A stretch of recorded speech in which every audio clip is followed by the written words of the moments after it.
போகிறப்போ காட்டில் தேன் பார்த்துட்டோம். பார்த்தோன்னே அன்னைக்கு ஒரு மரத்தில் ஒரு 4 தேன் கிடக்கு, சேர்ந்தாப்புல கிடக்கு, ஒரு 4 கூடு கிடக்கு. அப்போ அதை எடுக்கணும். ஒரு நாள் போனோம், போய் பார்த்துட்டு வந்துட்டோம். அன்னைக்கு நைட்டு தான் எடுக்க முடியும். 4 கூடு 4ஆக கிடக்கிறனால ஒரு புயலுக்கு எடுக்க முடியாது. வந்தோம், திருப்பி போகணும்னு நினச்சா அன்னைக்கு மழை. நைட்டு சாயந்தரம் போல் மழை வந்தாங்க. அங்கே மழை பெய்ஞ்சால் காட்டில் வேலை செய்ய முடியாது. அதனால செட்டில் பூச்சிலே உட்காந்துட்டோம். மறுநாள் காலில் போய் அந்த மரத்துக்கெல்லாம் கம்பெல்லாம் கொடியெல்லாம் வெட்டி போட்டு சாயந்தரம் இங்கே மரத்தில் வேலை செய்கிற கிருஷ்ணன் கம்பை ஊற்றி வெட்டி மேலே ஏறணும். தேன் எடுக்க பக்கத்தில் போகும்போது பெரிய காற்றுனா காற்றடித்து மரத்தை ஒடிக்கிற மாதிரி சரியான காற்று. ஒரு 2 மணி நேரம் அங்கே நான் மரத்து தூர்லேயே உட்காந்து போராடி பார்த்தோம்.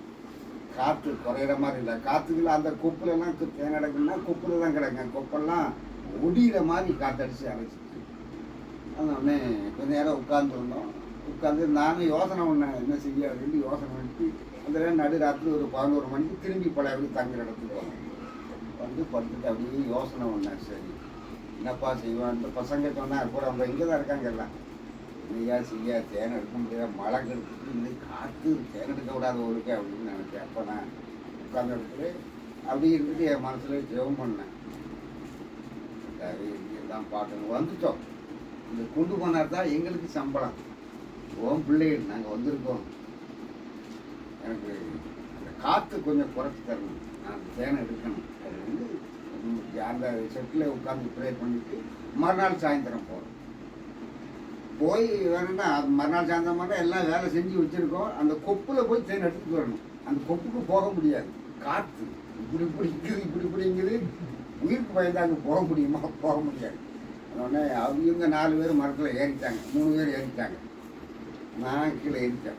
நம்மளால் மரம் ஏற முடியாது, நான் கீழே இருக்கேன். அப்படியே பார்த்து அப்பவும் காற்றுனா அது வரைக்கும் அமைதியாக இருந்தது. நாங்கள் போய் மரத்தில் ஏறோடனே பழபடி காற்று வந்து மரத்தை போட்டு அப்படியே சுற்றுது. அப்படி பிரச்சனை நீங்கள் ஏறுங்கப்பா அப்படின்னாச்சு. பார்ப்போம். ரெண்டு அவங்கள்ட்ட எதுவுமே நான் சொல்லலை. கீழே உட்காந்து மரத்தூரில் உட்காந்துட்டு நானே ப்ரே பண்ணேன். கத்தாவி ஆண்டவர் எசப்பா இன்னும் புயலே கட்டளையிட்டு அடக்கி நாங்கள் அப்போ தூசியப்பா அந்த நம்பி வந்திருக்கோம். நாம மகிழ் போடணும் அப்படின்னு உட்காந்து ஒரு 10 நிமிஷத்தில் அந்த காற்றெல்லாம் எங்கே போச்சுன்னே தெரியாது. தேனை 4 தேனையும் எடுத்தோம். 20 நிமிஷம் கிடச்சி கீழே இறங்கணும். ஆண்டவருக்கு தோற்றணும் என்கிட்ட பார்த்தோம். இது இந்த நடந்த ஒரு அற்புதம், ஒரு அதிசயமான கர்த்தருக்கு சோத்திரம் தான்.